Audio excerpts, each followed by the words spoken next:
HCL భాగస్వామ్యంతో future university అందిస్తున్న ఈ అద్భుత కోర్స్ కేవలం 180 మందికి మాత్రమే లభించే అరుదైన అవకాశం.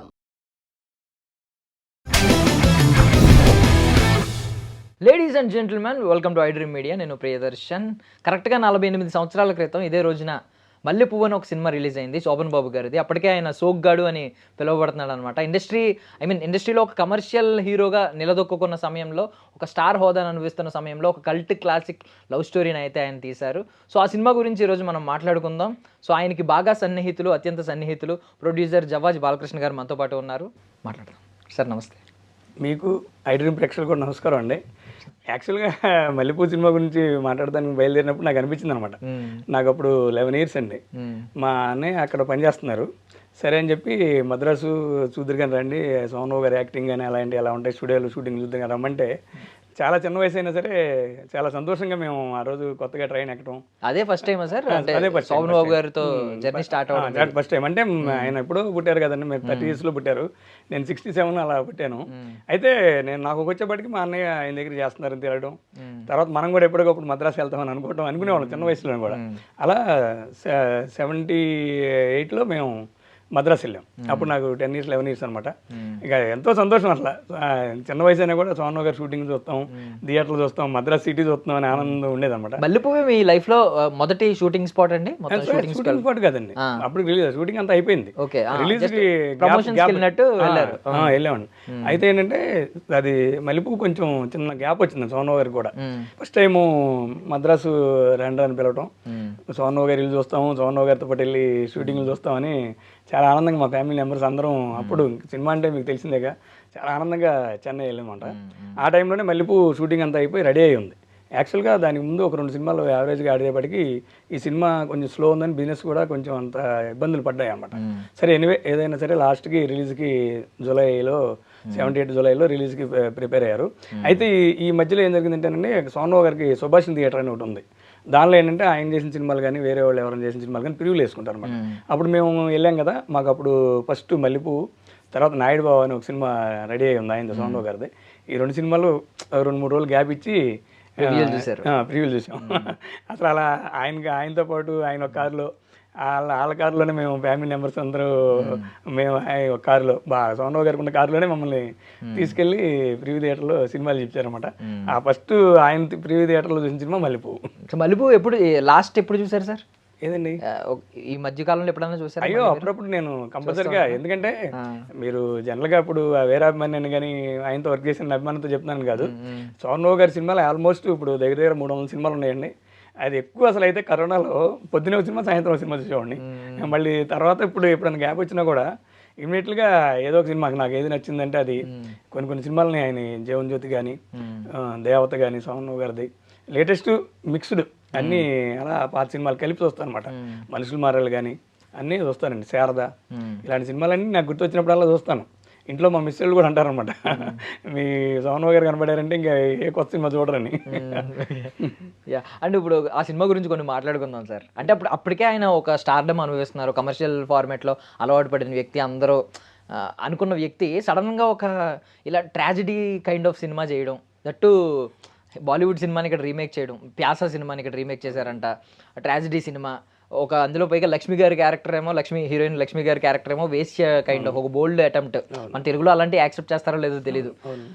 సో ఇవన్నీ చూసి ఇప్పుడు చూసినప్పుడు మీకు ఏమనిపిస్తుంది సార్? ఆ రోజుల్లో ఆయన కొంచెం ధైర్యం చేసినట్టేనా? యాక్చువల్గా మీరు అడిగిన క్వశ్చన్ 100% కరెక్ట్ అండి. ఎందుకంటే మల్లెపువ్వు అనే సినిమా హిందీ ఇది సినిమా అయినా కూడా సోమరావు గారికి చూపించినప్పుడు సినిమా చాలా బాగుంది, అంతా బాగానే ఉంది. కానీ ఈ టైంలో మనం ఒక గ్లామర్గా ఉన్న హీరోని గ్లామరస్ హీరోగా చేసి కొంచెం సాంగ్స్ ఇది మీద స్టోరీ స్లోగా నడుతుంది కదా, మరి బిజినెస్ అది ఇబ్బంది పడతారేమో అంటే చటర్జీ గారు బాగా ధైర్యం అనమాట. అంతకుముందు ఇదే లోకం ఈ సినిమాలు ఆయనతో తీశారు. ఈ ప్రొడ్యూసర్ గారికి కన్ఫర్మ్గా నమ్మకం ఉందనే ధైర్యంతో ఈయన కొంచెం బిజినెస్ విషయంలో ఆలోచించినా కూడా 100% చేద్దాం అనేటప్పటికి ఆయన ఒప్పుకున్నారు అనమాట. అలానే చటర్జీ గారితో పాటు యాచేందర్ గారు అనమాట, ఆయన వెంకటగిరి రాజా వాళ్ళ దాన్ని ఏమంటారు వంశస్థులు అంటండి. ఆయన సపోర్ట్ కూడా ఈ సినిమాకి బాగుంటాం, సినిమాని ధైర్యంగా ముందు చేశారు. కానీ దీనిలో సోనరావు గారు అన్నట్టే కొంచెం బిజినెస్ విషయంలో కొంచెం ఇబ్బందులు పడ్డారని తర్వాత నాకు కొన్ని విషయాలు చెప్పేవాళ్ళు మల్లెపువ్వుకి. మళ్ళీపోకు తర్వాత మా అన్నయ్య అంటే మీకు ఏమన్నా ఐడియా ఉందా సార్ బడ్జెట్ ఎంత మొత్తం ఓవరాల్ గా కలెక్షన్లు ఎంత వచ్చినాయి అనేది? అంటే కొంతవరకే తెలుసండి, ఒక 20 లక్షలే అంత అయింది సినిమా. కలెక్షన్ సూపర్ హిట్ అయిన తర్వాత బాగా వచ్చినాయని తెలుసు. అంకిల్తో పూర్తిగా కరెక్ట్గా చెప్పలేకపోయినా కానీ అంటే 25 లక్షలు అంటే అప్పుడు భారీ బడ్జెట్ అండి. భారీ బడ్జెట్. ఇప్పుడు ఎంత ఉండొచ్చు ఈ రోజు? అప్పుడు 25 లక్షలు అంటే మీకు ఇప్పుడు కనీసం 15-20 కోట్ల పైన ఉంటుంది, ఈజీగా ఉంటుంది అంతే ఉంటుంది అనమాట. ఇంకా చెప్పండి. అంటే ఇప్పుడు మీరు అన్నట్టు నిజంగా ఇప్పుడు మహేష్ బాబు గారిని తీసుకొచ్చి ఏ తమిళ్ కైండ్ ఆఫ్ సినిమా కొంచెం బ్లాక్ రంగు పూసేసి కొంచెం డీగ్లామర్ రోల్ చేసాం అనుకోండి, ఆడియన్స్ యాక్సెప్ట్ చేస్తారు లేదో ఒక భయం ఉంటుంది. అప్పుడు కూడా అంతే కదా, ఆయన్ని ఒక పోయెట్గా ఒక కవిగా చూపించడం, అది కూడా ఒక ట్రాజడీ కైండ్ ఆఫ్, ఆ బట్టలు అవన్నీ ఒక సోగ్గాడిని మనం సాదా సీదా వ్యక్తిగా చూపించారు. సో అది ఎప్పుడైనా ఎవరి నుంచి అయినా ఏమన్నా వ్యతిరేకత వచ్చిందంటే, అభిమానులు ఉంటారు కదా, లేడీ ఫ్యాన్స్ చాలా మంది సోనూ బాబు గారికి, ఎవరైనా కొంచెం ఇలాంటి క్యారెక్టర్ ఎందుకు చేశారని ఏమన్నా వ్యతిరేకత వచ్చిందంటారా? డెఫినెట్ గా అనుకున్నారు, కానీ ఏంటంటే అది సినిమా చూసిన తర్వాత ఏమైందంటేనండి, దానిలో ఉన్న సాంగ్స్ కానీ ఇవన్నీ ఈ బ్యాక్గ్రౌండ్ కొట్టుకుపోయింది. ఎందుకంటే అది సినిమా సబ్జెక్ట్ గానీ అలా ఈ సాంగ్స్ కానీ అలా సూపర్ హిట్ అవటం, చక్రవర్తి గారి మ్యూజిక్ అసలు నెంబర్ 1 సాంగ్స్ అనమాట, బ్రహ్మాండమైన సాంగ్స్ ఉన్నాయి దానిలో. అలానే ఒకసారి ఈ షూటింగ్ డిస్కస్ జరిగేటప్పుడు చటర్జీ గారు వచ్చి సాంగ్స్ మనం కాశ్మీర్లో చేద్దామని అన్నారంట. సోనరావు గారు స్టన్ అంట, ఏంటి చటర్జీ గారు, మనం ఒక మంచి ఫ్యామిలీ అదే ఒక దీనిలో ఇదే చేస్తున్నాం, మంచి స్టోరీ, దీనికి మనం మళ్ళీ కాశ్మీర్ వెళ్ళి ఈ సాంగ్స్ అన్నీ ఎందుకు అడవుడికి పెట్టుకుంటారు, ఉన్నదానిలోనే జాగ్రత్తగా బడ్జెట్ చేసుకోండి, ఎక్స్పెన్సివ్ లేకుండా అని ఆయన సలహా ఇచ్చారంట. లేదు బాబు, మనం కంపల్సరీగా అక్కడ చేయాలి, ఈ సాంగ్ ఇది కొంచెం డిఫరెంట్ చూపించాలి ఈ కథలో అని ధైర్యంగా ఆయన ప్రొడ్యూసర్ గారు ఖర్చు పెట్టి మరి కాశ్మీర్కి ఆ రోజుల్లో ఎంత ఉన్నామనండి, ఆ రోజున్న బడ్జెట్కి ధైర్యంగా కాశ్మీర్ తీసుకెళ్లారంట. అది మేము హైలైట్గా అప్పుడప్పుడు తర్వాత తెలిసిన తర్వాత చెప్పుకునేవాళ్ళం. సోనూ బాబు గారిని ఇలాగే అంటారు కదా, అంటే నిర్మాతలకి ఫ్రెండ్లీ అని చెప్పి, ప్రొడ్యూసర్ ఫ్రెండ్లీ హీరో అని చెప్పి చాలా మంది. అంటే ఒకవేళ నిర్మాతలకి బడ్జెట్లు సరిపోయినా ఆయన అడ్జస్ట్ చేయడమో, లేకపోతే రెమ్యూనరేషన్ తగ్గించుకోవడమో ఇలాంటివి చేసేవారని విన్నాం. మీకేమన్నా అలాంటి సందర్భాలు ఏమైనా చెప్తారా సార్? అంటే క్వశ్చన్ బాగా అడిగారు. అడ్జస్ట్మెంట్ చేస్తారని నేను పూర్తిగా చెప్పలేను, కానీ ఆయన ఆలోచన ఏంటంటే ఫస్ట్ నుంచి వచ్చినప్పుడు నాతో సినిమా తీసిన వాళ్ళు హ్యాపీగా ఉండాలి, నా బడ్జెట్ ఈ బడ్జెట్లో చేస్తే ఈ సినిమా సక్సెస్ అవుద్ది, నా బిజినెస్ అవుద్ది, ప్లస్ నా రెమ్యునరేషన్ ఇంత, దీన్ని ఇలా ఇన్ని పార్ట్గా మనకి ఇవ్వాలి అది అనేది ఆయన చాలా జాగ్రత్తగా ఉంటారు. ప్లస్ ప్రొడ్యూసర్ క్షేమం బాగా కోరుకుంటారు అనమాట. ఎందుకంటే మాక్సిమం ఆయనతో చేసిన వాళ్ళు 2-3 కంటిన్యూగా ఆయనతోనే చేస్తారండి, అంతకుముందు చేసిన ప్రొడ్యూసర్లు ఎవరైనా సరే. కాకపోతే ఏంటంటే మనీ విషయంలో మాత్రం ఆయన పర్ఫెక్ట్గానే ఉంటారు. ఇక తర్వాత అక్కడ పరిస్థితిని బట్టి చిన్న చిన్న అడ్జస్ట్మెంట్స్ ఉంటాయి, కానీ ముందే చెప్తారు నాకు స్టార్టింగ్ ఎంత ఇవ్వాలి, మధ్యలో ఎంత ఇవ్వాలి, ఫినిషింగ్ ఎంత ఇవ్వాలి, డబ్బింగ్ అప్పుడు ఎంత ఇవ్వాలి, అన్నీ ఆలోచించుకొని నాతో సినిమా తీయండి, నా బిజినెస్ కూడా మార్కెట్ తెలుసుకుని రండి అనేది ప్రతి ప్రొడ్యూసర్కి. అంతకుముందు తెలిసిన ప్రొడ్యూసర్ అయినా సరే కొత్త సినిమా చేస్తున్నారంటే ఆ సినిమా వేరు, ఈ సినిమా వేరు, దీని స్టోరీ ఏంటి, దీని డైరెక్టర్కి రెమ్యునరేషన్ ఎంత, లేకపోతే నాకెంత ఇస్తున్నారు, మిగతా సపోర్టింగ్ ఆర్టిస్ట్కి ఎంత ఇస్తున్నారు, అన్నీ ఆలోచించుకొని, కంగారేం లేదు మనకి, ఒక 10 రోజుల తర్వాత అయినా వచ్చి నాకు అడ్వాన్స్ ఇవ్వమంటారు అనమాట. ఎందుకంటే తీసుకునేటప్పుడు కూడా అలా తీసుకుంటారు కాబట్టి ఆలోచించేయమనే మాట ఆయన కంపల్సరీ చెప్తారు. వీళ్ళకి ముందే తెలుసండి, తెలిసినా కూడా ఆయన నోటితో విని మళ్ళీ ఆయన చెప్పి ఆటోమేటిక్గా ఫాలో అవుతుంటారు అనమాట. యాక్చువల్లీ సూపర్ స్టార్ కృష్ణ గారు కొడుకు మహేష్ బాబు గారు, బట్ నాకు కొంచెం ఆ సోగ్గాడు ఈ సోగ్గాడు కొంచెం సిమిలారిటీ కనిపిస్తుంది. ఎందుకంటే ప్రొడ్యూసర్ ఫ్రెండ్లీ హీరో అని చెప్పి సోనూ బాబు గారు అనేవారు, ఇప్పుడు అందరూ మహేష్ బాబు గారు పేరు చెప్తారు. మహేష్ బాబు గారు కూడా ఏ ఇంటర్వ్యూలో అడిగినా, ఎవరు అడిగినా, వేరే డైరెక్టర్ని అడిగినా వాళ్ళు చెప్పేది ఏంటంటే మహేష్ బాబు గారి ఫస్ట్ ఎయిమ్ ప్రొడ్యూసర్ హ్యాపీగా ఉండాలి. సేమ్ సోనూ బాబు గారు మీరు ఇప్పుడు చెప్తున్నారు చూడండి, సేమ్ అనిపించింది అనమాట నాకు. ఒకవేళ ఇప్పుడు ఈ జనరేషన్లో కనుక అలాంటి ఒక మల్లెపూ లాంటి ఒక కల్ట్ క్లాసిక్ సినిమా తీయాలంటే, ఒకవేళ రీమేకే చేస్తే ఏ హీరో సెట్ అవుతారని మీరు అనుకుంటున్నారు? అది ఒక్కొక్కసారి నేను పూర్తిగా అయితే అనుకోలేకపోతున్నాను, ఎందుకంటే నాకు తెలిసి ఒప్పుకోరేమో అనుకుంటున్నా. ఎందుకంటే కొత్త ఆర్టిస్టులు తప్ప పాత వాళ్ళు ఇప్పుడు చేయాలంటే ఇప్పుడున్న జనరేషన్కి నాకు ఒప్పుకోరు అనుకుంటున్నాను. నిజంగా ఎవరన్నా ముందుకు వచ్చి చేస్తే మాత్రం అది చాలా ధైర్యం చేసేసినట్టేనండి. ఎందుకంటే ఈ రోజున సిచ్యువేషన్కి ఆ రోజు కొంచెం కొన్ని సెంటిమెంట్స్ ఉన్నా, లేకపోతే స్టోరీలో కొంచెం ఎక్కడన్నా ఒక మంచి పాయింట్ ఉందంటే ఏం చేసేవాళ్ళు, లైక్ చేసేవాళ్ళు. ఇప్పుడు ఏమైపోయిందంటే ఓటీటీ ప్రపంచం కదండి, ఎక్కడెక్కడ మన చేతిలోనే అన్ని ఇంటర్నేషనల్ ఫిలిమ్స్ కూడా వచ్చేస్తున్నాయి. ఇది ఏదైనా అట బాగోలేదు అనేటప్పటికి టకటక మార్చేస్తున్నారు. టెక్నాలజీ అంత డెవలప్ అయ్యి మన చేతిలోకి వచ్చేపాటికి బాగున్న సినిమానే థియేటర్కి వెళ్ళి చూడటానికి చాలా కష్టంగా ఉంది ఈ రోజుల్లో. ఒక్కొక్కసారి నిజంగా సినిమా ఫీల్డ్లో బతికేవాళ్ళు కూడా కొత్త సినిమా చూడటానికి వెళ్తానికి ఆలోచించాలని పరిస్థితి వచ్చింది రకరకాల కారణాల వల్ల. ఇంకోటి ఏంటంటే డెఫినెట్గా ఒక 3 నెలల్లో ఓటీటీకి వచ్చేస్తుందని అనిపించేటప్పుడు 100% దానికోసం వెయిట్ చేసేవాళ్ళు కూడా కొంతమంది ఉన్నారనమాట. ఓటీటీ ఎలా అయినా సరే ఇప్పుడు మంచి సినిమాలని కొంచెం ఆపేస్తుంది. అంటే మీరు ఎందుకు మంచి సినిమా అన్నారంటే స్టోరీ బాగుంది, కొత్త ఆర్టిస్టులు, వీళ్ళు చిన్న ఆర్టిస్టులు చేసినప్పుడు అది వీళ్ళు చూసిన దాకా మనకేం అనిపించదు. ఎక్కడ మౌత్ టాక్ లేక ఇప్పుడు బలగం అలాంటి సినిమాలు కొన్ని ఉన్నాయి అనుకోండి, స్లోగా చిన్న సినిమాలు కాస్టింగ్ లేకపోయినా కూడా మౌత్ టాక్ వచ్చినప్పుడు ఆటోమేటిక్గా బ్రహ్మాండంగా ఎక్కినాయి. తర్వాత కార్తికేయ కానీ అలాంటివి మళ్ళీ అనుమానం కొన్ని సినిమాలు అలా ఎక్కుతాయి మీరు అన్నట్టు. ఇప్పుడు ఈ మల్లెపూ లాగా కాకపోయినా ఒక డిఫరెంట్ స్టోరీతో లో బడ్జెట్లో చిన్న ఆర్టిస్టులతో కొత్త ఆర్టిస్టులతో చేసిన కాస్టింగ్ సూపర్గా లేకుండా చేసిన సినిమాలు అనమాట. సో ఇప్పుడు ఇదే సందర్భంలో యాక్చువల్లీ ఒకసారి నేను అడుగుతాను, అంటే మల్లెపూ సినిమాలో అన్ని సాంగ్స్ మంచి హిట్ అయినాయి, మీకు మీ ఫేవరెట్ ఏంటి సార్?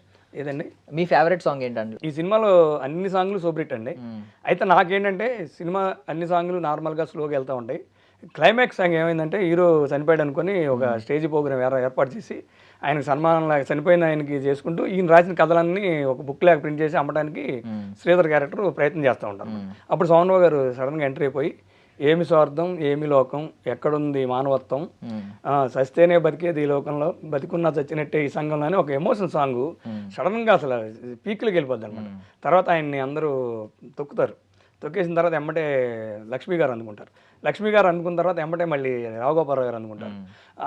ఆ ఎమోషనల్ సాంగ్ చాలా క్లైమాక్స్లో మంచి ఊపు తెస్తుందండి సినిమాకి. నిజంగా ఆ సాంగ్ కూడా మంచి బలం అనమాట.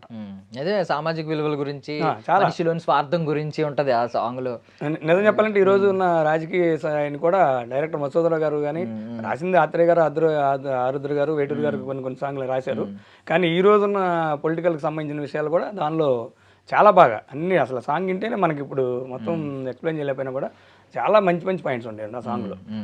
యాక్చువల్గా ఈ సినిమాలో ఇంకో హైలైట్ ఏంటంటే యాక్చువల్ రావుగోపాలరావు గారు చాలా మందికి మనకి తర్వాత సినిమాలు కానీ కొత్త సినిమాలు కానీ పాత సినిమాలు ఎక్కువ విలన్ కనబడతారు. దీనిలో ఒక మసాజ్ చేసే క్యారెక్టర్ అనమాట ఆయన. జింబాంబా జింబాంబా జింబాంబా అని అందరికీ కనపడిన వాళ్ళందరికీ పార్కులో మసాజ్ చేస్తూ ఉంటారు. ఆ సాంగ్ కూడా చాలా బాగుంటుంది. అయితే ఈ పార్కులోనే ఈ సోమరావు గారు అక్కడ ఒక రైటర్గా వచ్చి పరిచయం అవుతారు అనమాట. ఆ సోమరావు గారి క్యారెక్టర్ని రావుగోపాలరావు గారు బాగా లైక్ చేస్తూ సినిమాలో ఈయనకి సపోర్ట్గా ఉంటాడు. రావుగోపాలరావు గారి క్యారెక్టర్ కూడా చాలా బాగుంటుంది. సో ఇదే టైంలో మనం యాక్చువల్లీ బాబు సినిమా గురించి కూడా మాట్లాడుకుందాం అండి. ఎందుకంటే మొన్నే కదా ఈయనకి రాఘవేంద్రరావు గారికి 50 ఏళ్ళు పూర్తయినాయి. ఆయన బాబు సినిమా విషయానికి వచ్చేసరికి వాణిశ్రీ గారు, శోభన్ బాబు గారు అంటే అది ఒక టాప్ క్లాస్, దాన్ని ఏమంటారు అప్పట్లో ఒక తోపు కాంబినేషన్ వాళ్ళిద్దరిది. అంటే మీకు ఎంత సక్సెస్ఫుల్ అనేది నాకు తెలియదు, నేను వినేవాడిని. మీరు చెప్తారా వాళ్ళిద్దరు కాంబినేషన్ గురించి? జీవన్ జ్యోతి అసలు సూపర్ హిట్, వాణిశ్రీ సోమరావు గారిది, విశ్వనాథ్ గారి డైరెక్షన్ అనమాట. అయితే మీకు ఇక్కడ చిన్న విషయం కూడా చెప్పాలి ఏంటంటే మధుసూదన్ రావు గారు మల్లెపూకి డైరెక్టర్. మధుసూదన్ రావు గారు అంతకుముందు సోమరావు గారిని అసలు హీరోగా చేసి సక్సెస్ అయిన సినిమా వీరాభిమన్యులో ఆయన కొత్త ఆర్టిస్ట్ అయినా కూడా సోమరావు గారు బాగున్నారు, ఈ క్యారెక్టర్ బాగుంటుందని ధైర్యంగా మసూదర్ గారు ప్రొడ్యూసర్ గారు డిస్కస్ చేసి సోమరావు గారితో చేపించడం ఆ సినిమా సూపర్ హిట్ అనమాట. దాని తర్వాత మనుషులు మారాలనే ఒక సినిమా వచ్చింది. ఈ మనుషులు మారాలనే సినిమాకి ఇప్పుడు కె రాఘవేంద్ర గారు మనం బాబు గురించి మాట్లాడుకుంటున్నాం కదండి, రాఘవేంద్ర గారు కోదండరెడ్డి గారు సహాయ దర్శకులు అనమాట. అప్పుడు సోమరావు గారు కూడా కొన్ని సందర్భాల్లో కోదండరెడ్డి గారి సినిమా చేసేటప్పుడు కూడా నవ్వుకునేవారు. అంటే నవ్వుకోవడం అంటే మీన్స్ పాత జ్ఞాపకాలను చెప్పుకుని తెలుసుకునేవాడు. మసూదర్ గారు అంటే మనకి ఎంత భయం రా, ఆయన షాట్లో ఆయన సెట్లోకి వచ్చారంటే అసలు మనం ఎంత గౌరవంగా ఉండేవాళ్ళం అని చెప్పుకొని కొన్ని విషయాలు నవ్వుకునేవారు, కొన్ని విషయాలు చెప్పుకొని గుర్తు చేసుకొని ఆనందంగా సంతోషపడేవారు అనమాట. అది దానిలో ఆ పరిచయం రాఘవేంద్ర గారికి, కోదండరెడ్డి గారికి, సోమరావు గారికి బాగా మంచి ఇంటర్నల్ పరిచయాలు బాగున్నాయి అనమాట. దాంతో అప్పుడు బాబు సినిమాకి ఫస్ట్ పిక్చర్ డైరెక్షన్ రాఘవేంద్ర గారికి సోమరావు గారే అవకాశం ఇచ్చారు. క్రేజియస్ట్ కాస్ట్ పెట్టారు అంటే ఫస్ట్ పిక్చర్ లోనే వాణిశ్రీ గారు సోమరావు గారిని పెట్టారు. అది కూడా భారీ బడ్జెట్ వచ్చింది, భారీ బడ్జెట్ వచ్చింది. సోమరావు గారికి నమ్మకం, రాఘవేంద్ర గారు కేఎస్ ప్రకాష్ గారు అబ్బాయి, డైరెక్టర్ గారు అబ్బాయి, డెఫినెట్గా ఆయన మనకు అవకాశం ఇస్తే ఆయన కంపల్సరీగా పెద్ద డైరెక్టర్ అవుతాడని నమ్మకంతో కలిసి పనిచేయడం కూడా ఉంది కదండి. దాంతో ఆయన రాఘవేంద్ర గారికి అవకాశం ఇచ్చారు. అలానే కోదండరెడ్డి గారికి కూడా actual first cinema mister Vijay అని ఒక సినిమాకి అవకాశం ఇచ్చారు.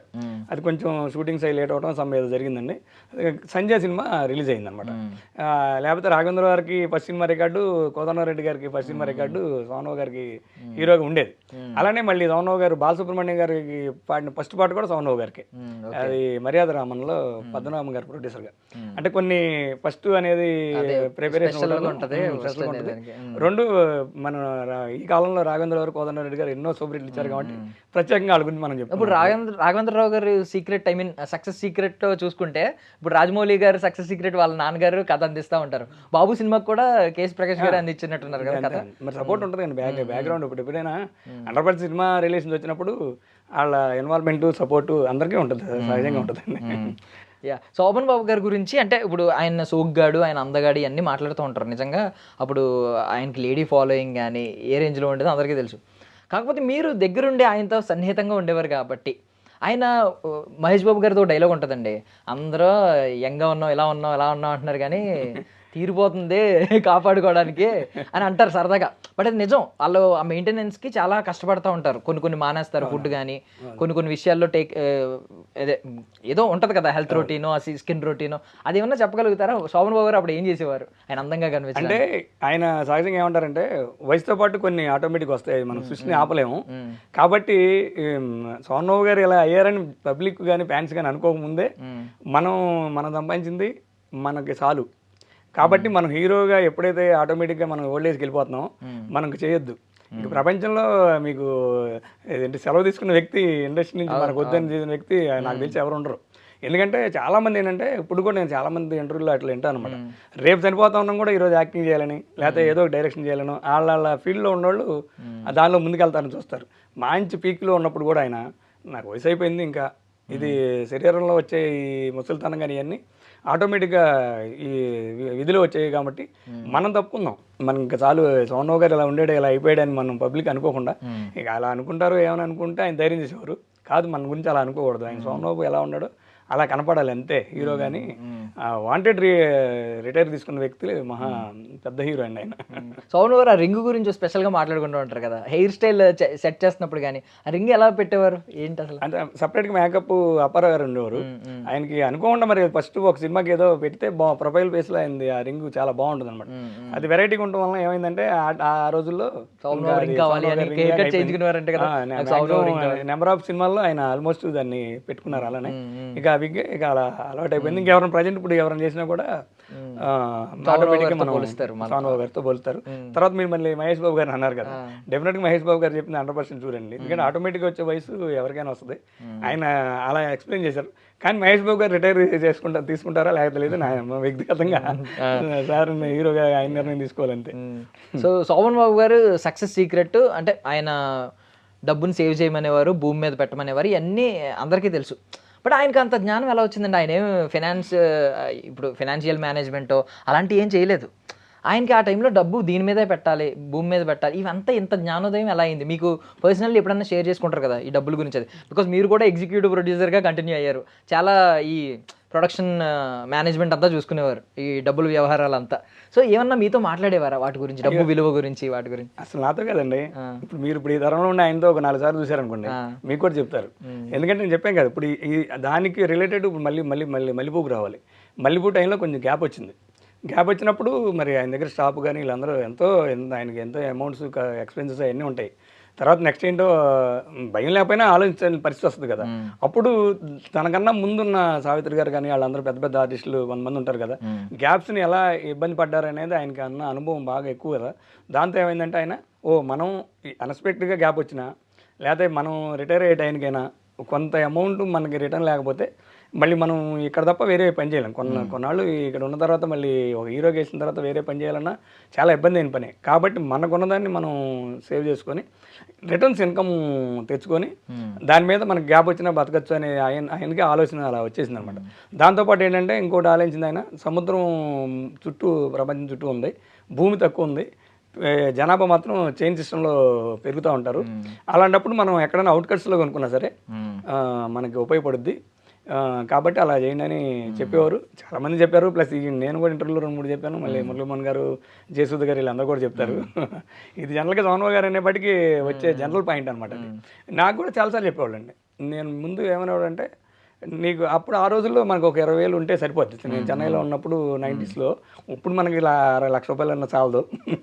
మినిమం నీకు మంత్లీ మెయింటెనెన్స్ ఇండస్ట్రీలో ఎక్కువ కాలం కంటిన్యూగా ఉండాలంటే ఒక 20,000 మినిమం ఉండాలి. కాబట్టి నీకు సంపాదించుకోగలిగిన వచ్చినప్పుడు దాన్ని వేస్ట్ చేయొద్దు. ఇప్పుడు సంపాదించుకోలేదనుకోండి కానీ మనం ఏం చేయలేం. మన దగ్గర రూపాయి రాకపోతే మనం ఏం చేయలేం. వచ్చిన రూపాయిని రేపు ఎప్పుడో వస్తుందని చెప్పి నువ్వు ఎక్స్పెన్సెస్ చేసుకున్నావు అంటే దాన్ని మళ్ళీ రిటర్న్ చేయలేవు. కాబట్టి నీ దగ్గరికి ఒక రూపాయి వచ్చినప్పుడు దాన్ని జాగ్రత్త చేసుకుని ఎంత ఖర్చు పెట్టాలో అంత ఖర్చు పెట్టి ఏదో టపటపా ఎక్కువగా ఎక్స్పెన్స్ చేయకుండా అవసరమైన వరకు చేసి దాన్ని దాచుకొని ఒక రిటర్న్కి ప్లాన్ చేసుకోమనేవాళ్ళు. అంటే ఒక్కొక్కరికి 1 సంవత్సరంలో అయిపోద్ది, ఒక్కొక్కరికి లైఫ్ లాంగ్ పట్టుద్ది, ఒక్కొక్కరికి 5-6 సంవత్సరాలు పట్టుద్ది. అలా వచ్చిందని జాగ్రత్త చేసుకోమనేవాళ్ళు. ఇప్పుడు చాలా ఇంటర్వ్యూలో చూస్తాం. చంద్రరాజు గారు కూడా మనం చెప్పారు, నేను ఆయన చెప్పట్టి నేను టక్కన ఒకసారి కొన్నానండి, అది పెరిగిందని. అట్లా ఇన్ని కొన్న వాళ్ళకి అది ఆటోమేటిక్గా పెరిగి ఇప్పుడు ఈరోజు అందరూ గొప్పగా ఉన్నారు. ఇప్పుడు మల్లెపువ్వు సినిమాకి కాస్ట్యూమ్స్ ఎలాగో డీగ్లామరైజ్ కాబట్టి ఒక కవి కాబట్టి ఈ పూర్ కాస్ట్యూమ్సే ఉన్నాయి. బట్ బాబు సినిమాకి వచ్చేసరికి ఒక బూట్ కట్ ప్యాంటు, ఒక మంచి కాస్ట్యూమ్స్ ఉండేవి. ఆయన కాస్ట్యూమ్స్ డెసిషన్ ఎవరిదండి? ఆయనదే ఉండేదా? అంటే డైరెక్టర్ గారు క్యారెక్టర్ని బట్టే ఉంటుందండి. అంటే మోస్ట్లీ ఆయన బూట్ కట్ ప్యాంట్స్ వాడేవారు, మంచి అందమైన బట్టలు వేసుకునేవారు. దానికి ఏంటంటే డైరెక్టర్ గారు వీళ్ళు మాట్లాడుకున్న తర్వాత కాస్ట్యూమ్ వెళ్ళి మొత్తం 4-5 రకాలు తీసుకొస్తారు కదండి. దాంట్లో ఏది సెట్ అవుతుందని డిస్కస్ చేసుకుంటారు. లేదా ఇన్ కేసు రేపు వెళ్ళి ఇంకో వేరే కొత్త సీన్ ఉందనుకోండి, దానికి తగ్గట్టుగా మళ్ళీ చెప్తే 2 రోజుల ముందు కాస్ట్యూమ్ రెడీ చేసేవాడు. అంతా ఓకే అయిన తర్వాత ఫైనల్ జరిగేది. అయితే ఇప్పుడు నేను నవ్వుకుంటా, నేను ఒక 5-6 సినిమాలు పనిచేశాను కదా, ఒక సాంగ్ ఏదన్నా విజయ్ ఘాట్లో కానీ అక్కడ జరుగుతుంది అనుకోండి, సాంగ్కి సపరేట్గా గ్లామర్గా ఉండే సాంగ్స్ అకౌంట్ ఎక్కువ ఏదైనా తీసుకురావచ్చు. డ్రెస్సులు ఒక 5-6 డ్రెస్సులు తీసుకొచ్చేవాడు కాస్ట్యూమర్ మా గురువు గారి దగ్గరికి. చూసేవాడు ఆయన, కాస్ట్యూమర్ వచ్చి ఏ డ్రెస్ చేయమంటారు సార్ అనేవాడు. మరి ఆయనకి ఏ డ్రెస్ చేసినా అందంగా ఉంటారు, ఏదైనా నీ ఇష్టం ఉంది అనేవాడు. అంటే కాదండి మీరు వీటిలో ఫస్ట్ పల్లవికి ఏ సాంగ్ అని అంటే ఒక డ్రెస్ చూపించేవాళ్ళం మేము. మరి చూపించాలి కెమెరామెన్గా బ్యాక్గ్రౌండ్ అవన్నీ చూసుకొని. చూసిన తర్వాత ఆ డ్రెస్ వేసుకొస్తే ఆ డ్రెస్ ఎంత అందంగా ఉండేది. ఈ ఫస్ట్ 4సారి చూపించాను, 4 డ్రెస్లు ఉన్నాయి అనుకోండి, ఇది పూర్తి ఏమన్నాను కదా, అది వేసుకొచ్చిన తర్వాత ఫస్ట్ కన్నా బాగుంది అనిపించేది. ఎందుకంటే ఆయన గ్లామర్ అలాంటిది అనమాట. ఏ బట్టలు వేసినా అంతే. అదే ఫుడ్ విషయంలో ఏమన్నా కేర్ఫుల్గా అంటే ఏమన్నా కొన్ని డైట్లో కొన్ని తీసుకోకపోవడం, బాగా ఇష్టపడి తినే ఫుడ్ ఏంటండి? చాలా ఫుడ్ విషయంలో చాలా కేర్ తీసుకుంటారండి. ఎక్కువగా తినేది శనగెత్తులే, ఉడకబెట్టిన శనగెత్తులు కానీ అదే శనగలు తినేవాళ్ళు. లిమిట్గా ఫుడ్ తింటారు. తర్వాత బాగా ఆకలి అయిందంటే మాత్రం అప్పటికప్పుడు ఉప్మా చేపించుకొని, ఉప్మా మీద కొంచెం లైట్గా చక్కెర వేసుకొని చిన్న, అది మళ్ళీ పెద్ద కప్పు తీసుకొస్తే మళ్ళీ మనకి ఈ డోస్ ఎక్కువ వద్దు అనుకుని అది కూడా ఒక పరిమితి ఉన్న కప్పునే ఒకసారి ఏంటంటే మనకు నచ్చిందంటే బాగుందంటే ఎక్కువ తినేస్తాం. అందుకని ఆ పరిధి ఉన్న కప్పులోనే ఆయన మెయింటైన్ చేసేవారు. ఫస్ట్ ఎప్పుడు చెప్పినా ఎవరికి చెప్పినా అదే, నన్ను కాపాడింది నన్ను గ్లామరు. ఆ గ్లామర్ చూసే మనకు ఫ్యాన్స్ ఈ కానీ సినిమాలు కానీ వస్తున్నాయి. ఇదే అయిపోతే దీన్ని తగ్గించుకుంటే మనం ఇబ్బంది పడతామని ఎక్కువ ఇంపార్టెంట్, మనీకి ఎంత ఇంపార్టెంట్ ఇచ్చారో గ్లామర్ కాపాడడం కూడా అంత ఇంపార్టెంట్ ఇచ్చారు. 100% ఇచ్చారండి. ఒక్కొక్కసారి చెట్ల కింద కానీ అక్కడ కూర్చున్నా కూడా గొడుగు పెట్టుకొని కూర్చునేవాళ్ళు. ఏది మామూలుగా ఎక్కడ కూర్చున్న నీళ్ళలో కూర్చునేవాడు. అప్పుడు ఈ క్యారవాన్లు అలాంటివి లేవు కదా. సరదాగా పక్కన హీరోయిన్లు కానీ ఎవరిని అడిగేవారు, బాబు గారు నీళ్ళలో కూర్చున్నారు మళ్ళీ గొడుగు ఎందుకంటే ఒక్కొక్కసారి ఈ ఎలివేషన్ ఈ మేకప్ని డిస్టర్బెన్స్ చేస్తాయి, మనమే పట్టుకుందాం మనమే కూర్చుందాం, మనకి లేవరు ఇదే కదా అనేవారు. అట్లా ఇని ఒక్కొక్కసారి సంతోషపడి హీరోయిన్స్ కంటే కూడా ఎక్కువ కేర్ఫుల్గా ఉండేవారు కాపాడుకోవడానికి. గ్రేట్. ఏమైనా స్కిన్ రొటీన్ తెలుసా అండి మీకు? అంటే ఏం వాడేవారు అప్పుడు? అప్పట్లో చూసేవాడిని కానీ అంత ఈ రోజు ఇప్పుడు అంత గుర్తులేదండి. యాక్చువల్ చూసేవాడిని అన్ని ఏం వాడతాను. నాకు 7-8 రకాలుగా ఉంటాయి కదండి మేకప్ కిట్లు కానీ అన్ని. అప్పుడు నేను చిన్న వయసులో ఉండటం వల్ల అంత ఏది అంత ప్రొఫెషనల్గా ఇంపార్టెంట్ అని అనిపించేది కాదు. ఇప్పుడు ఏజ్ పెరిగిన తర్వాత ఓహో అది ఎలా ఉండేదా అది ఎలా ఉండేదా, కెమెరాస్ విషయంలో కానీ మేకప్ విషయంలో కానీ కాస్ట్యూమ్ విషయంలో కానీ స్టోరీస్ విషయంలో కూడా. అప్పుడు నేను చేసిన సినిమాలు కూడా నాకు అది తెలిసేది కాదు. తర్వాత ఇప్పుడు పెద్ద అయిన తర్వాత ఖాళీగా ఉన్న తర్వాత అన్ని చెక్ చేస్తుంటే ఓ ఈ స్టోరీకి ఎక్కడ లింక్ పెట్టాడా, ఈ సీన్కి ఎక్కడ లింక్ పెట్టాడా, అలా సోనో గారి సినిమాలు అందరిలో చూస్తాను. ఇంకెక్కువ సోనో గారే చూస్తాను కాబట్టి ఆ స్టోరీ సబ్జెక్ట్ కూడా ఇప్పుడు అర్థమైంది నాకు పనిచేసినప్పుడు కన్నా కూడా. సౌండ్ ఓవర్కి ఏమన్నా ఇలా ప్రొఫైల్ ఉందండి? అంటే నేను లెఫ్ట్ ప్రొఫైల్లో అందంగా ఉంటాను, రైట్ ప్రొఫైల్లో అందంగా ఉంటాను, ఇలాంటిది ఏదన్నా ఒకటి ఉందండి? చాలా మంది బిలీవ్ చేస్తారు అది లెఫ్ట్ సైడ్ ఎక్కువ బాగుంటాను లేదంటే రైట్. ఆల్మోస్ట్ ప్రొఫైల్ రెండు వైపులో బాగుంటారండి. రెండు వైపులో బాగుంటారు. స్ట్రైట్కి వచ్చేప్పటికి ఏమవుతుందంటే మా గురువు గారు చెంగయ్య గారు ఆయన ఆల్మోస్ట్ ఆయన సింగపూర్ నుంచి అక్కడి నుంచి ఒక డిఫ్యూజర్ లాగా తెప్పించారు అనమాట. 100% ఆ డిఫ్యూజర్ క్లోజ్ అంటే చాలు. సోనో గారి క్లోజ్ అంటే అది సూట్ కేసులో ఉండేది. నేను అసిస్టెంట్గా ఉండేవాను అనమాట. బాలకృష్ణ నువ్వు ఏ పని చేసినా చెప్పినా పర్లేదు కానీ సోనో గారు క్లోజ్ అన్నప్పుడు మెల్లిగిల్లి ఆ సూట్ కేసులో తీసుకొని జాగ్రత్తగా రా, నువ్వు 2 నిమిషాలు లేట్ అయినా పర్లేదు కానీ కంగారు పడద్దు అని చెప్పేవారు అనమాట. అందులో బాగా రవిప్రసాద్ ఇంటూ ఆయన చెంగయ్య గారు చాలా సినిమాలు చేశారు సోనో గారికి. ఆ డిఫ్యూజర్ కంపల్సరీగా వేస్తే ఉన్నందం కన్నా ఎక్కువ కనపడేది అనమాట. అందుకని చెంగయ్య గారు క్లోజ్ అంటే ఆ రోజుల్లో సోనో గారు క్లోజ్ అంటే చెంగయ్య గారు చేస్తే ఆ మంచి పేరు వచ్చేది ఆయన కెమెరామెన్. సెట్స్లో ఇప్పుడు చాలామంది లైట్ మ్యాన్ నుంచి కూడా ఆయన చాలా ఆప్యాయంగా పలకరించడం కానీ, వాళ్ళ మీద ఏదో రెస్పాన్సిబిలిటీ తీసుకున్నట్టు మాట్లాడడం కానీ, ప్రతి ఒక్కరితో పలకరించేవారు, ఇలాంటివి చెప్తూ ఉంటారు.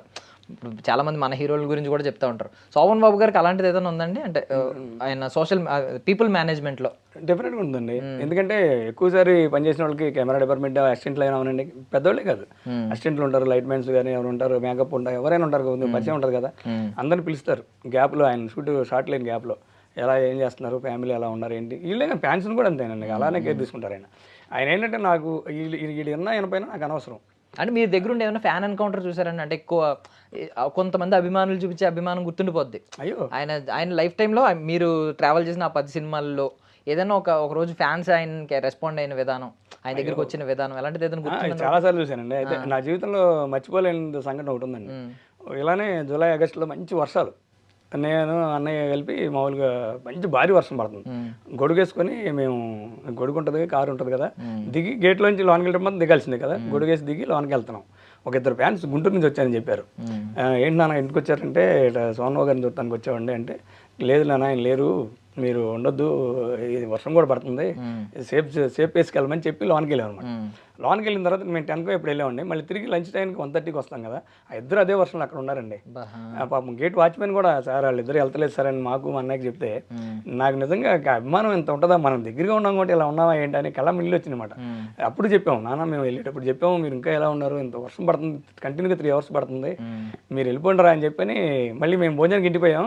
తర్వాత వాళ్ళు ఎప్పుడు వెళ్ళారో తెలియదండి, కానీ మర్చిపోవాలని ఒక గుర్తు అనమాట. అంటే ఏ హీరోకైనా సరే అభిమానం, ప్రాణాలు ఇచ్చే అభిమానులు ఉంటారని నాకు సోనబాబు గారి విషయంలో మాత్రం అది అంటే అప్పుడు కల్పించలేకపోయారా మీరు ఏమన్నా?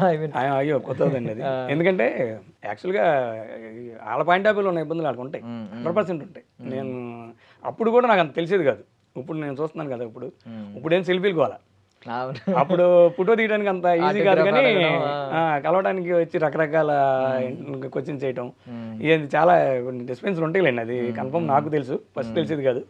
ఫస్ట్ నేను మీలానే ఒక అనుకున్నాను, అయ్యో ఎంత దూరం నుంచి వచ్చారు, ఒకసారి కనపడితే ఏమైంది, ఒకసారి మాట్లాడితే ఏమైంది నేను మనసులో అనిపించేది.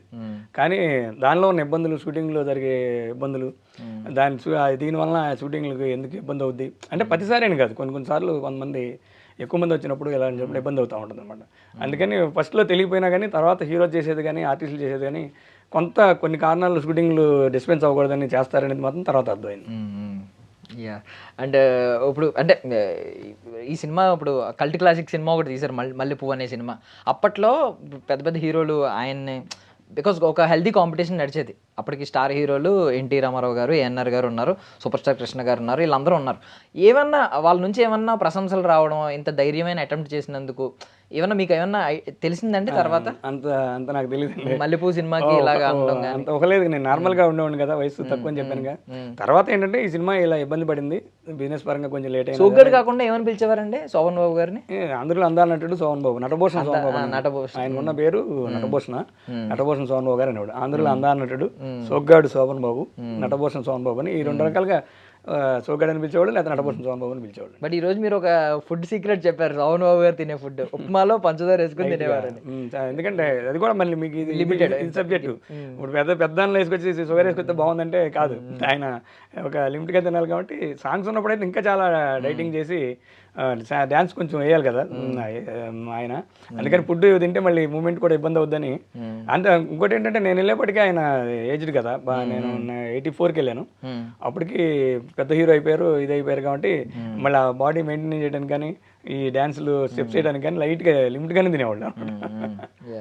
సో రాఘవేంద్రరావు గారికి బాబు సినిమా, ఫస్ట్ శోభన్ బాబు గారితో బాబు సినిమా తీశారు, అది మంచి హిట్ అయింది. బట్ తర్వాత అలాంటి వ్యక్తి ఒక దేవత లాంటి సినిమా ఇచ్చారు, బ్లాక్ బస్టర్ సినిమా. మీరు ఇందాక ఫేవరెట్ సినిమాలు అంటుంటే దేవత గురించి కూడా చెప్పారు. బాబు సినిమా గురించి ముందు బాబు అని అప్పటికే పిలిచేవారండి ఇండస్ట్రీలో? ఇప్పుడు అందరూ హీరోని బాబు బాబు బాబు వచ్చారా బాబు బాబు అంటూ ఉంటారు కదా, అప్పటికే బాబు అని పిలవడం అలవాటు అండి? డెఫినెట్గా అలవాటు అండి. అసలు పేరు శోభనాథ్ చలపతిరావు ఆయన పేరు. అయితే తర్వాత ఆ సినిమా ఇండస్ట్రీకి వెళ్ళిన తర్వాత శోభన్ బాబు అని మార్చుకున్నారు. యాక్చువల్గా అది శోభన్ బాబులో బాబు ఉంది కాబట్టి ఆల్మోస్ట్ బాబు గారు అనే ఎక్కువ మంది పిలిచేవాళ్ళు. బాబు గారు. దాసనారాయణ గారు మాత్రం బాగా బావగారు అనిపించారు, ఒకళ్ళు బావగారు అనిపించుకునేవాళ్ళు. ఈ రాఘవేంద్ర గారు వీళ్ళందరూ మాత్రం బాబు గారు, డైరెక్టర్ గారు అలా పిలుచుకునేవాళ్ళు అనమాట. సో ఇప్పుడు దేవతా సినిమా గురించి ఐ మీన్ మీ ఫేవరెట్ చాలా మంది చెప్తూ ఉంటారు, ఎందుకు అది అంత ఫేవరెట్ అంటే రాఘవేంద్రరావు గారు అంత పెద్ద బ్లాక్ బస్టర్ ఎలా ఇచ్చారు, ఆ సీక్రెట్ ఏమైనా చెప్తారా? అంటే సబ్జెక్టే చాలా మంచి సబ్జెక్టు. రామానాయుడు గారు ప్రొడ్యూసర్ దానికి, రామానాయుడు గారు రాఘవేంద్ర గారు కాంబినేషన్ అంటేనే మంచి ఇదిగా ఉంటే అది మంచి సబ్జెక్ట్ అనుకున్నారు. దానిలో స్టార్స్ మరి సోమన్ బాబు గారు, జయప్రద, శ్రీదేవి అంటేనే గ్లామరు. దాని తర్వాత అనుకోకుండా ఎక్స్పెక్ట్ చేయకుండా మనం ఎప్పుడు చెప్పుకునే పాట ఎల్లు వచ్చి గోదావరమ్మ, అది ఏదో మరి అది అన్ఎక్స్పెక్టెడ్గా ఆ రోజు అక్కడ గోదావరిలో తీసినప్పుడు రాఘవేంద్ర గారు బిందులు ఎన్నో తెమ్మన్నారని ఆ బిందులు తీసుకొచ్చి పెట్టడం అనేది సినిమా రిలీజ్ అయిన తర్వాత చూస్తే అది అది సినిమా స్టోరీ ఒక హైలైట్ అయిపోతే ఆ పాట ఈ ఒక పాట హైలైట్ అయింది. ఈ రోజుకి ఏ ఛానల్ అయినా ఎక్కడైనా సరే ఒక స్టేజ్ తర్వాత మళ్ళీ రీమేక్ కూడా చేశారు ఆ సాంగ్. రీమేక్ కూడా చేశారు. సోను గారు అనగానే ఆల్మోస్ట్ 80% వెళ్ళి వచ్చి గోదారమ్మే ఇంకెన్నింటిలోనా కూడా.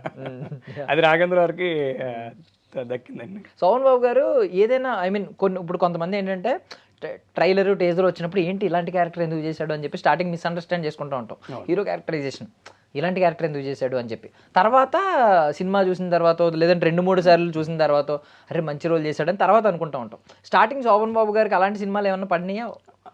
పండియండి. మేము అనుకునే ఫస్ట్ తెలిసిన తెలియని టైంలో బావమరదలో 84 అండి, అది 84లో రిలీజ్ అయింది. రిలీజ్ అయ్యి దాంట్లో క్యారెక్టర్లు ఏంటంటే తమిళ సినిమా, అది రజనీకాంత్ గారి సినిమా, తమిళ్లో కూడా బాగా ఆడింది. కానీ సోనో గారు ధైర్యం చేసి దాన్ని రాజమౌళి నరసింహారావు గారు దాన్ని ప్రొడ్యూసర్ సోనో గారితో ఒప్పియటం సినిమా చేయడం కూడా చాలా అదృష్టం. అది స్టార్టింగ్లో ఏంటంటే హీరో గారు మిస్సెస్ వెళ్ళిపోద్ది అనమాట. మురళీమోహన్ గారు దాంట్లో ఒక సంపన్న కుటుంబంలో ఉన్న అతను అనమాట. రాధిక గారికి ఏంటంటే సోనో గారు మిడిల్ క్లాస్, ఇది ఒక డబ్బున్న వాళ్ళ దగ్గరికి మనం వెళ్ళిపోవాలి, డబ్బు అనుభవించాలి, కార్లు జీవితం అనిపించాలి ఫస్ట్ నుంచి అమ్మాయికి ఉంటుంది. రాధిక గారి సిస్టర్ వచ్చి సుహాసిని అనమాట. ఏమేం చేస్తాం ఒక టైంలో మురళీమోహన్ గారు నువ్వు ఇష్టం లేని జీవితం ఎందుకు బతుకుతావు అక్కడ నాతో వచ్చేయమంటే ఒక 2 రోజులు ఆలోచించుకుని వెళ్ళిపోద్ది. నిజం డెఫినెట్గా వెళ్ళిపోద్ది. వెళ్ళిపోయిన తర్వాత వెళ్ళిపోతుంది అనేప్పటికీ ఇక ఫ్యాన్స్లో కొంతమంది అప్పుడు మాతో సహా అరే ఏంది ఒక హీరో మిస్సెస్ లేచిపోవటం అయ్యో అయ్యో అని భయపడ్డాం. భయపడిన తర్వాత సినిమా శాంతం అయిపోయిన తర్వాత చూస్తే దానిలో ఇచ్చిన ఎండింగ్ అసలు అదిరిపోయే ఎండింగ్ అనమాట. దాంతో అసలు మొత్తం ఈ అమ్మాయి వెళ్ళిపోయిందనే విషయం మర్చిపోయి కళ్ళేమని నీళ్ళు కారుస్తారు అనమాట అండి. అలాంటి సినిమా డైరెక్షన్ గోదావరి గారు చేయడం, రాజమౌళి నరసింహారావు గారు చేయడం నిజంగా చాలా గ్రేట్ అండి. అది రాధిక గారి చివరిలో ఎండింగ్లో నేను ఒకసారి భావం చూసి చచ్చిపోతానంట అనమాట. అసలు ఇప్పుడు నాకు చెప్పడానికి ఎమోషన్ వస్తుంది. అది ఆయన ఇంట్లోకి ఎంటర్ అవుతాడు. ఎంటర్ అయిన తర్వాత ఆయన షాడో వస్తుంది అనమాట. కోదండరెడ్డి గారు తీసిన షాట్ అది. ఇప్పుడు నేను చెప్పిన తర్వాత కూడా సినిమా చూస్తే చూడొచ్చు అనమాట, చూడండి వాళ్ళు ఎవరన్నా. ఆ షాడోకే ఆమె దండం పెట్టుద్ది. పెడితే తెలిసో తెలియక తప్పు చేసావు అంటాడు అనమాట. తర్వాత ఆమె తప్పు చేయదు, వెళ్ళిపోద్ది. కానీ తర్వాత తెలుసుకుని వెనక్కి వచ్చేస్తాను అనమాట స్టోరీలో. తర్వాత చచ్చిపోద్ది. చచ్చిపోయిన తర్వాత కూడా ఎవరు ముట్టుకోవడానికి ఇయ్యలేదంటారు. కానీ అది తన తప్పు తెలుసుకుంది. తప్పు తెలిసిన వాళ్ళ దగ్గరికి మనం వెళ్తాం లేదు, ప్లస్ మనిషి కూడా లేదని ఎంతమంది కట్టుబాటు చెప్పినా కూడా హీరో గారు సోను గారు వెళ్ళి ఆ డెడ్ బాడీని ఖననం చేస్తారు. చేసి ఊరికి దూరం అయ్యి వెళ్ళిపోతారు అనమాట. అది చూసినప్పుడు అసలు అందరూ ఏం సినిమారా బాబు అన్నారు. స్టార్టింగ్ మాత్రం కొంచెం భయపడ్డాం, ఏమవుద్దు అనేది కొంచెం డౌట్ వచ్చింది. అలానే లేటెస్ట్గా ఒక ఏజ్ అయిన తర్వాత బలరామ కృష్ణలో రాజశేఖర్ గారు బ్రదర్ క్యారెక్టర్. అయితే దాంట్లో ఆయన చాలా గంభీరంగా ఉంటారు. పాత్ర అది ఒక పెద్ద వంశం నుంచి పుట్టిన ఇది అనమాట. ఆ గంభీరంతో ఈయన్ని ఎక్కడో రాజశేఖర్ గారు వేరే లేదని చెప్పి ఎక్కువ గౌరవం ఇవ్వరు ఆయన మాటకి. కానీ ఏంద్రబాబు అక్కడ రాజశేఖర్ గారు ఏమో బాగా చూసుకుంటున్నారు, ఈయన ఇంత గంభీరంగా ఉంటున్నాడు ఏంటి, మిస్సెస్ చెప్పినా కూడా వినరు అనమాట. ఆ గంభీరత్వం అలానే ఉంటుంది ఆ క్యారెక్టర్. తర్వాత ఆ క్యారెక్టర్ రిలీజ్ అయిన తర్వాత నన్ను మోహన్ చేస్తారని ఎప్పుడైతే ఈ తనిఖీల భరణి గారు వీళ్ళందరూ మన మోహన్ చేస్తారని తెలుసుకున్న తర్వాత అప్పుడు బ్రదర్ సైడ్ వెళ్ళిపోతారు అనమాట. ఆ లాస్ట్లో వచ్చిన క్లైమాక్స్ ఈ స్టార్టింగ్లో నుంచి ఉన్నంత దీన్ని మర్చిపోతారు. అప్పుడు కొన్ని సందర్భాల్లో మేము మాట్లాడినప్పుడు నిజంగా అప్పుడప్పుడు నాకు అనిపించింది, కానీ ప్రేక్షకులు ఆదరణ అని చెప్పేవారు అనమాట. థ్యాంక్ యూ బాలకృష్ణ గారు, చాలా విషయాలు మాతో పంచుకున్నారు ఈరోజు. మల్లెపువ్వు నిజంగా ఆయన జీవితం కూడా చాలా మల్లెపువ్వులాగా అందరికీ సుగంధం పంచి చాలా సాఫ్ట్గా చాలా వైట్గా ప్యూర్గా కనిపిస్తూ ఉంటుంది. సో మళ్ళీ మనం ఈ శోభన్ బాబు గారి సినిమాలు అలా రికార్డులు క్రియేట్ చేసుకుంటూనే ఉంటాయి సంవత్సరాలు గడిచి. మళ్ళీ మనం కలవాలి, మళ్ళీ మనం ఆయన్ని ఒకసారి గుర్తించుకోవాలి. థ్యాంక్ యూ అండి, మీ విలువైన సమయాన్ని సమాచారాన్ని మాకు అందించిన. థ్యాంక్ యూ సార్, మీకు కూడా. And for more videos, please subscribe to iDream channel. Subscribe to iDream Media. Please subscribe to iDream. Please subscribe to iDream. Please subscribe iDream. And please subscribe to iDream. For more videos, subscribe to iDream. please like, share and subscribe to the channel. Congratulations, iDream. Subscribe to iDream. Subscribe to iDream. So subscribe to iDream Media. iDream ki iDream team andarki huge congratulations. Please subscribe iDream Media. Please subscribe to iDream. Subscribe iDream. Please subscribe to iDream. iDream అంటే నా కళల channel subscribe చేసుకున్న నోరు తిరుగుతలేదు, మీరైతే గంట గుర్తు కొట్టండి. For more such videos, please subscribe to iDream. Subscribe to iDream. Please subscribe to iDream. Please subscribe iDream Media. Please do subscribe to iDream. Please subscribe to iDream Media. For best entertainment and information, please subscribe iDream. And don't forget to subscribe to iDream.